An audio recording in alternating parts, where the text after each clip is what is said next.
నెత్తెళ్ళు మన ఆరోగ్యానికి చాలా మంచిది. వంకాయ, నెత్తెళ్ళు ఇలా ఒకసారి మీరు కలిపి వండుకున్నారనుకోండి, ప్రతి వారము ఇదే కావాలి అనిపిస్తుంది. పిల్లలు, పెద్దవాళ్ళ దగ్గర నుంచి ఎవ్వరైనా సరే ఇష్టంగా తినేసేయొచ్చు. ఇది వేడివేడి అన్నంలోకి కాదండి, రాగి సంకటిలకి, జొన్న చపాతీలకి కూడా చాలా అంటే చాలా బాగుంటుంది. ఇంట్లో ఉండే ఇంగ్రీడియంట్స్ తోటే చాలా సింపుల్ గా, పర్ఫెక్ట్ గా, టేస్టీగా చేసేయొచ్చు. Welcome to Saranya vlogs. Please like, share and subscribe to our channel. మీరిచ్చే ఒక్క లైక్, ఒక్క షేర్, ఒక్క సబ్స్క్రైబ్ బటన్ మన ఛానల్ గ్రోత్ కి యూజ్ అవుతుంది. ముందుగా నేను ఒక మట్టి కడాయి తీసుకున్నాను అండ్ మనకి కూరకి ఎంతైతే ఆయిల్ కావాల్సి వచ్చిందో ఆ ఆయిల్ మొత్తం తీసుకున్నాను. అన్నిటికన్నా ఫస్ట్ ప్రాసెస్ వచ్చేసి మనం నెత్తళ్ళని ఫ్రై చేసుకోవాలి. అంటే వట్టి పచ్చి నెత్తళ్ళు వేయొద్దండి. ఎప్పుడు కూడా నెత్తళ్ళని మనం ఆయిల్లో చక్కగా ఫ్రై చేయాలి. దానికోసం అని చెప్పేసి నేను 2 to 3 టైమ్స్ అన్నది వాటర్లో వాష్ చేశాను. మీకు ఒక చిన్న టిప్ చెప్పాలి అని అంటే, గోరువెచ్చని నీళ్ళలో లైట్గా సాల్ట్ వేసి ఒక 2 to 3 టైమ్స్ అన్నది మీరు వెంటనే వాష్ చేయాలి. మరీ ఎక్కువసేపు ఉంచకండి, ఎందుకంటే అవి హాట్ వాటర్ కాబట్టి చేపలు కూడా ఉడికినట్టు అవుతుంది. సో హాఫ్ కుక్ అన్నది ఆ వాటర్లోనే అయిపోతుంది. అందుకని చెప్పేసి ఒక 2 to 3 టైమ్స్ వెంటనే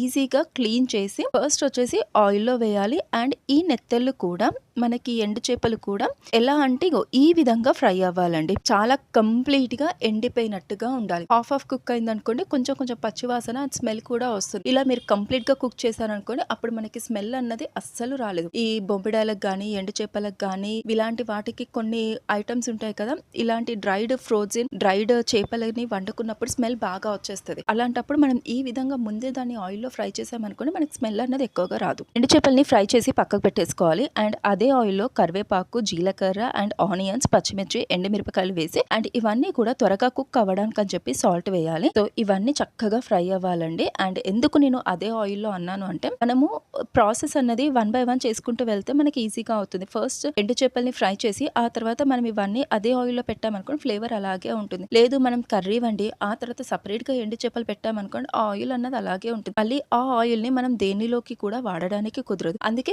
ఫస్ట్ ఏదైతే ఇంపార్టెంటో ఆ ప్రాసెస్ చేసుకొని మళ్ళీ అదే ఆయిల్లో మనం కర్రీ చేసేసుకున్నాం అనుకోండి, అయిపోతుంది. ఎండు చేపలు కూడా మనకి కుక్ అవ్వడానికి ఎంతో టైం పట్టదండి. జస్ట్ 3 నుంచి 5 minutes ఆఫ్ టైం పడుతుంది. మీడియం ఫ్లేమ్ లో పెట్టాలి. ఒకటేసారి హై ఫ్లేమ్ లో పెడితే మాత్రం ఖచ్చితంగా అది మాడిపోతా ఉంటుంది. అదే మీరు మీడియం ఫ్లేమ్ లో కానీ, లో ఫ్లేమ్ లో కానీ పెడితే 2 నుంచి 3 minutes వరకు చక్కగా కుక్ అవుతుంది. అండ్ ఆ నాన్ వెజ్ అంటే మనకి మెయిన్ గా ఉండాల్సింది అల్లం వెల్లుల్లి పేస్ట్ కదండి. సో ఇంట్లో ప్రిపేర్ చేసుకున్న అల్లం వెల్లుల్లి పేస్ట్ అండ్ కొత్తిమీర నేను కాడలతో సహా వేసుకున్నాను. కొత్తిమీర అంటే ఎక్కువగా అందరూ ఆకులనే ఇష్టపడతారు, కానీ మనము కాడల్ని కూడా వేసుకున్నాం అనుకోండి, ఆ కర్రీకి ఫ్లేవర్ అన్నది చాలా ఉంటుంది. బట్ ఏంటి అంటే, ముదిరిపోయిన కాడలు అన్నది కాకుండా లైట్ గా లేత కాడలు వేసుకుంటే బాగుంటుంది. ఎందుకంటే ముదిరిపోయిన కాడలు కొంచెం కర్రపిల్లలాగా ఉంటాయి కాబట్టి మనకి తినడానికి కూడా అంత సపోర్ట్ ఇష్టంగా ఉండదు. సో లేత కాడల వరకు అయితే. అండ్ ఇక్కడ వచ్చేసి నేను వంకాయలని ముందే కట్ చేసి పెట్టుకున్నాను. ఈ సైజ్ ఉంటే సరిపోతుందండి. నాకు ఈ నెత్తళ్ళు అన్నవి 2 inches ఉంటాయి. అండ్ వంకాయలు మరీ చిన్నగా కట్ చేసుకున్నాం అనుకోండి, అది మనకి చూడడానికి కూడా బాగుండదు. సో ఆ నెత్తళ్ళ సైజ్ లోనే మనం వంకాయలను కూడా కట్ చేసి పెట్టుకున్నాం అనుకోండి, చాలా అంటే చాలా బాగుంటుంది. అండ్ ఇక్కడ ఏంటి అంటే, మనకి ఇక్కడ వంకాయలు అన్నవి చాలా మెత్తగా త్వరగా ఉడికిపోతాయండి. సో ఒక 2 నుంచి 3 minutes వీటిని మగ్గించామనుకోండి, వంకాయలు అన్నది మగ్గిపోతుంది. అండ్ చూడండి, నేను ఈ సైజ్ కి కట్ చేసుకున్నాను. కొన్ని వంకాయలు అయినా సరిపోతుందండి, బట్ వంకాయలు నెత్తళ్ళు కాంబినేషన్ మాత్రం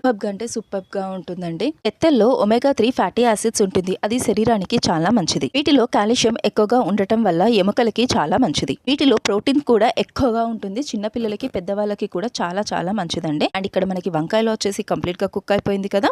మన వీడియోస్ చూస్తున్న నా వ్యూవర్స్ కి, సబ్స్క్రైబర్స్ కి చాలా చాలా చాలా థ్యాంక్స్ అండి. ప్లీజ్ అండి సబ్స్క్రైబ్ చేసి మన ఛానల్ ని చూడండి. మీరు సబ్స్క్రైబ్ చేస్తే మన ఛానల్ మెంబర్స్ అన్నది, ఫ్యామిలీ అన్నది ఎక్కువగా అవుతుంది. సో మన ఫ్యామిలీ మెంబర్స్ ఇంక్రీజ్ అవుతారు. మన ఫ్యామిలీ మెంబర్స్ ఇంక్రీజ్ అవుతే వ్యూస్ పెరుగుతూ ఉంటాయి. అండ్ మన ఛానల్ ని వేరే వాళ్ళకి కూడా యూట్యూబ్ సజెస్ట్ చేయడం జరుగుతుంది. అండ్ మీరు వీడియో చూసేటప్పుడు ఒక్క లైక్ చేయండి. అండ్ కింద వచ్చేసి ఒక్క కామెంట్ చేయండి, చిన్న కామెంట్ అండి. ఓకే, గుడ్, నైస్, టేస్టీ అన్నట్టుగా. సో దట్ ఏంటి అంటే, యూట్యూబ్ కూడా మన వీడియోని వేరే నలుగురికి ప్రమోట్ చేస్తుంది. సో దట్ మనకి కూడా సబ్స్క్రైబర్స్ అండ్ వ్యూవర్స్ పెరిగే ఛాన్సెస్ ఉంటుంది. ఇక్కడ వంకాయలు కంప్లీట్ గా కుక్ అయిపోయాయి కదా. సో నేను ఇందులో వచ్చేసి టమాటోస్ వేసుకున్నాను. మీకు ఇక్కడ ఒక టిప్ చెప్పాలండి, టమాటోస్ మరీ పుల్లగా ఉండదు, మరీ తీయగా ఉండదు, కాకపోతే చక్కగా పండిపోయిన టమాటోస్ ఉండాలి. అండ్ మనకి గట్టి టమాటోస్ కంటే కూడా ఇలా మనకి జ్యూసీగా ఉన్న టమాటోస్ ఉంటాయి కదా, సో లైట్ గా పుల్లగా, సో ఇలాంటి జ్యూసీ ఉన్న టమాటోస్ అంటే దేశవాళీ టమాటోస్ అంటారు. అలాంటి టమాటోస్ వేయడం వల్ల కర్రీకి super tasty and gravy rich look వస్తుంది. అండ్ ఇక్కడ మనం ఆల్రెడీ మన కర్రీకి సరిపడా పసుపు, కారం, ఉప్పు అన్నది అన్నీ వేసుకున్నాము. ఇవి టమాటోస్ మాత్రం చాలా బాగా మగ్గాలి. టమాటోస్ మగ్గడానికి కూడా ఒక టిప్ ఉందండి. మనం టమాటోస్ వేసి అలాగే క్యాప్ ఓపెన్ చేసి పెట్టామనుకోండి టమాటోస్ త్వరగా మగ్గవు. మనం టమాటోస్ వేసి మూత పెట్టి ఒక 2 నుంచి 3 మినిట్స్ వరకు మీరు గమనించండి, ఖచ్చితంగా కుక్ అయిపోతుంది. ఇక్కడ చూడండి, నేను ఒక 3 మినిట్స్ మూత పెట్టేసాను. టమాటోస్ కంప్లీట్ గా కుక్ అయిపోయింది. అండ్ ఇక్కడ వచ్చేసి నేను నెత్తళ్ళు వేసుకున్నానండి. ఈ నెత్తళ్ళు వేసుకున్న తర్వాత ఒకసారి చక్కగా కలిపేసి మళ్ళీ 3 నుంచి 5 మినిట్స్ వరకు మనము దాన్ని ఈ స్లో ఫ్లేమ్ మీద కుక్ చేసుకోవాలి. ఎందుకు అనంటే మనం ఇప్పుడు నెత్తలని ఆయిల్ లో ఫ్రై చేసాం, కానీ ఇప్పుడు మనం కర్రీలో వేసాం. సో నెత్తల ఫ్లేవర్, కర్రీ ఫ్లేవర్ రెండు కూడా ఈక్వల్ గా